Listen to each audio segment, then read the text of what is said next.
ಇಂದೇ ಡೌನ್ಲೋಡ್ ಮಾಡಿ ಮತ್ತು ನಿಮ್ಮ ನೆಚ್ಚಿನ ಶೋಗಳನ್ನು ಆನಂದಿಸಿ.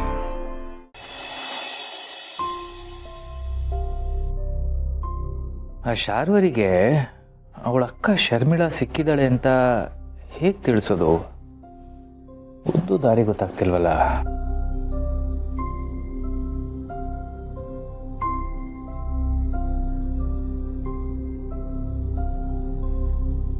ಇಷ್ಟೋ ತನಕ ಶಾರ್ವರಿನ ಹುಡುಕಾಡಿ ಬಂದೆ.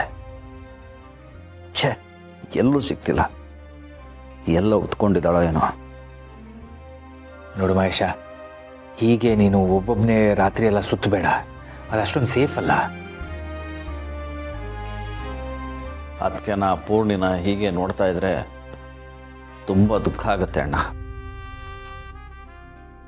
ಹಗಲು ರಾತ್ರಿನೂ ಲೆಕ್ಕಿಸ್ದೆ ಆ ಶಾರ್ವರಿನ ಹುಡುಕಿ ಅವಳು ಕತ್ತು ಹಿಸಕ್ಬೇಕು ಅಂತ ಅನ್ಸುತ್ತೆ. ಅವಳೇನಾದರೂ ನನ್ನ ಕೈಗೆ ಸಿಕ್ಕಿದ್ರೆ ಅವಳ ಕತೆನ ಅಲ್ಲೇ ಮುಗಿಸಿ ನಮ್ಮ ಮೀರಾ ನಮ್ಮ ಮನೆಗೆ ಕರ್ಕೊಂಡು ಬರ್ತೀನಿ. ಈಗ ಅದನ್ನು ಬಿಡು. ಈ ರಾಧಾನೇ ಶರ್ಮಿಳಾ ಅನ್ನೋದು ನಮಗೆ ಗೊತ್ತಾಗಿದೆ.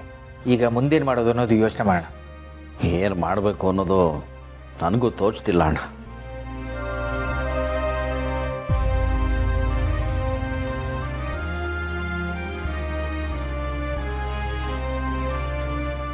ತುಳಸಿಯವರೇ, ಇದು ನೋಡಿ. ಏನದು? ಯಾರೋ ಕಾಣೆಯಾಗಿದ್ದಾರೆ?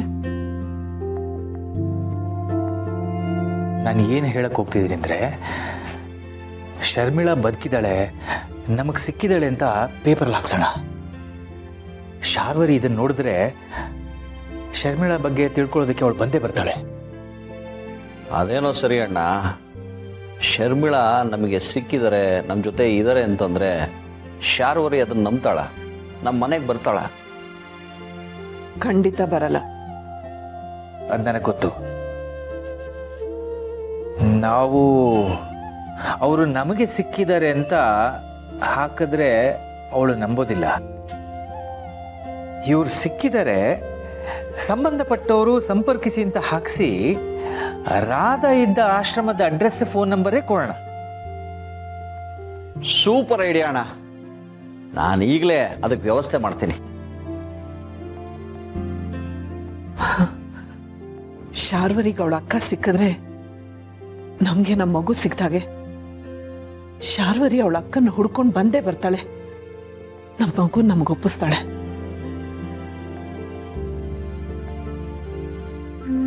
ನಮ್ಮ ಮೀರಾ ಇನ್ನೇನು ನಮ್ಮ ಕೈಗೆ ಸಿಕ್ಕೇ ಸಿಗ್ತಾಳೆ.